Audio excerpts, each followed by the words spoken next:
All right, so the big question, going back to Saturday's games, big question with the Texans and the Chiefs was Patrick Mahomes even going to play, given that he had a high ankle sprain from the week before? Well, as it turns out, he didn't even look hobbled, scrambling for key first downs, even a touchdown.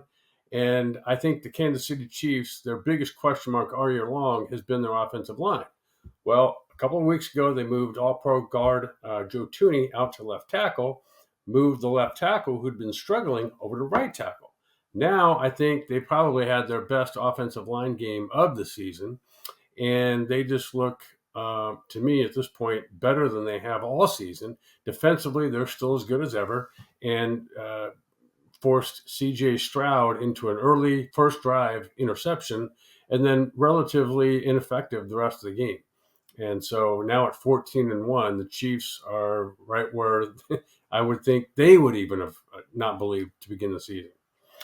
All right, so then moving on to the Steelers facing the Ravens in Baltimore. Both quarterbacks pretty much played a good game. Russell Wilson, however, gave up two huge turnovers. One early in the game where he scrambled, did a great job getting a first down, but then fumbled it inside the 10-yard line on Baltimore's side of the field.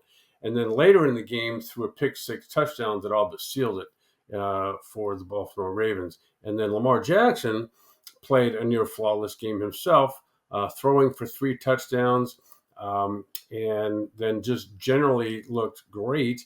But Baltimore's defense really was the key factor here in that they got pressure, consistent pressure on Russell Wilson, forcing a few sacks even.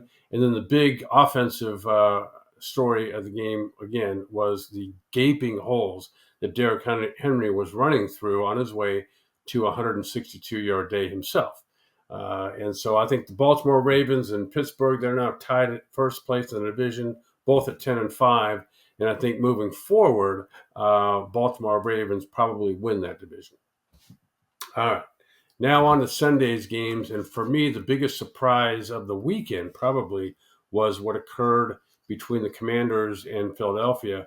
Philadelphia has been playing as good as anybody, probably the best of anybody in the NFL right now, given the fact that they don't have a whole lot of injuries. Commanders have been sort of a Cinderella story, but then Jaden Daniels steps up again and has probably the game of his young career, first year. But coming in, Philadelphia, great defense. Jaden Daniels throws for 5 touchdowns, one of them on the last drive of the game to win it. And then just was the story of the game. He consistently runs for first downs or big gains, none of which bigger than on the last drive facing a 4th and 11, where he scrambles out of the pocket, avoids a would-be tackler early, scrambles and gets past the yard marker and keeps that drive going. And I think what he's done over the course of a young season is earn the belief in his teammates, both offensively and defensively.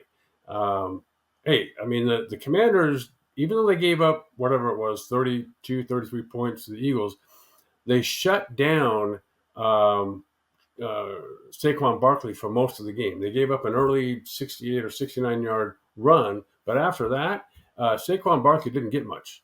And I think that was in large part the defensive line for the Washington Commanders stepped up huge yesterday. And all right, now we move on to the Seahawks versus the Minnesota Vikings. And man, what a story Minnesota has become, and in particular, Sam Darnold, who once again played a near flawless game, another 3 touchdown passes on the season. Yeah, they still have 2 games left to go. So he's going to finish with well over 4,000 yards, probably upwards of 36 to 38 touchdown passes. To this point, he's only thrown 11 interceptions and has really revived his career. And I hope that the Vikings step up and pay him because, I mean, I got it. They drafted J.J. McCarthy last year in the first round, but, a great quarterback in a great system that they have Why let the guy walk out the building? Anyway, so that's my thoughts. The Vikings, I think, have surprised a lot of people, including me. I don't think anybody thought at this point they would be 13-2, but they are. And what a great job that has been by them, their coaching staff.